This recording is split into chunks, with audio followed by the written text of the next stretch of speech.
Tibet, the world's third pole, has an average elevation of more than 4,000 meters.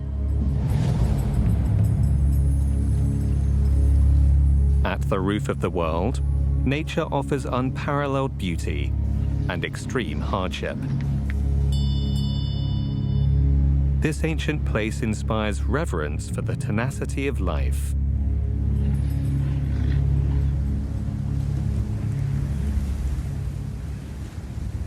It's minus 13 degrees Celsius on the Tibetan plateau, breathing air that has half the oxygen of that at sea level.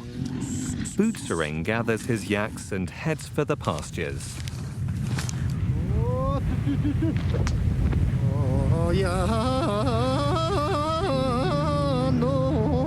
He has sung this herder's song for nearly 50 years.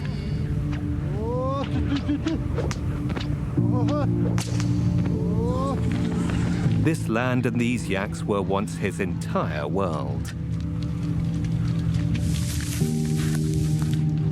Bootsering grew up in a village of 9 families called Sangdu. When he was 24, he married Drala. They had 2 sons who carried on the herding tradition, and the family relied on their 6 yaks for their livelihood.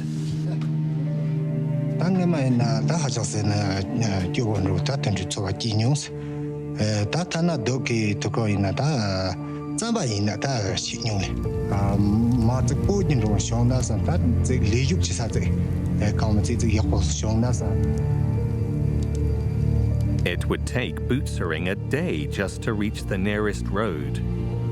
For miles in every direction, there was nothing but barren mountains. In 2012, there were still 100 million people living in absolute poverty in China.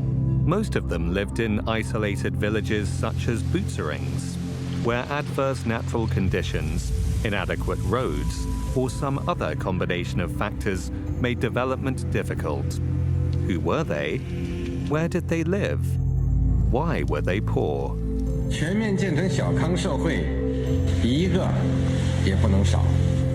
共同富裕路上，一个也不能掉队。In 2013, China initiated an unprecedented project called Targeted Poverty Alleviation. Over the next year and a half, workers traveled to villages and knocked on doors to create a profile of every poor person in the country.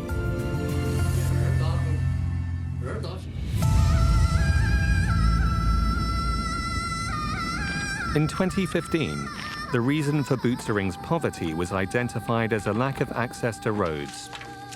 The solution tailor-made for his situation was to leave the mountains.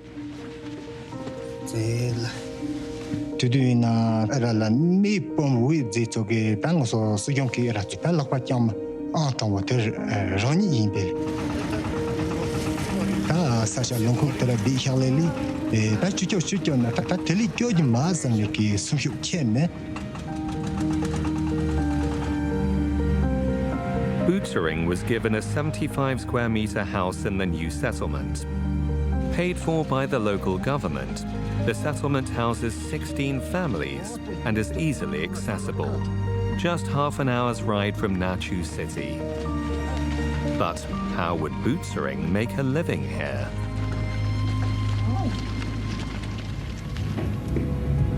Next to the settlement lies a newly opened modern animal farm.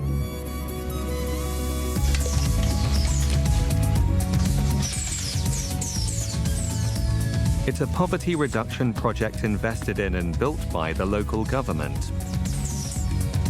Milk, yogurt, and butter provide ample revenue. Over the next 5 years, it will employ more than 800 people.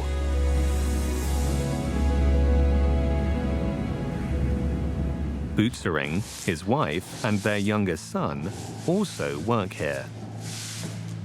At the center, Drala milks yaks, while their son operates loaders. Bootsering looks after the yaks, just as before. tapi misili ki yergitin sonu atan ranitina atat gavote kibo. It's December, and time for the annual animal product fair. Bootsering and his colleagues are bringing butter and Tibetan cheese. It's the biggest offline trade platform in the area.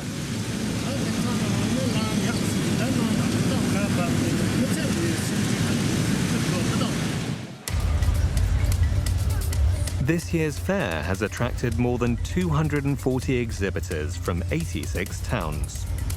Bootsering's milk products are selling out fast.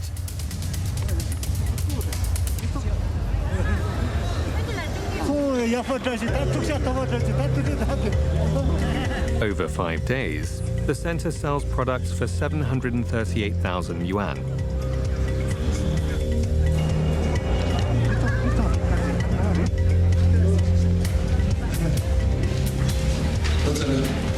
Bootsering receives his dividend of 2,400 yuan on the spot.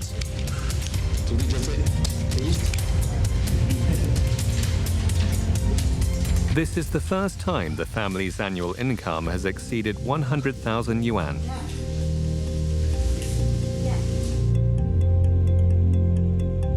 What's more, Bootsering's herd has grown from 6 to 600 animals. But the more things change, the more they stay the same. He still herds the same yaks by the same eternal mountains. Giving people opportunities for decent work is a key to eliminating poverty. It is literally a case of enabling people to work themselves out of poverty. People are getting jobs. In the local areas, the infrastructure is being built up. Giving them jobs, giving them livelihood. With a stable job comes peace of mind. More than 90% of China's registered impoverished population has received some form of employment assistance. Often, the new job is at their doorstep.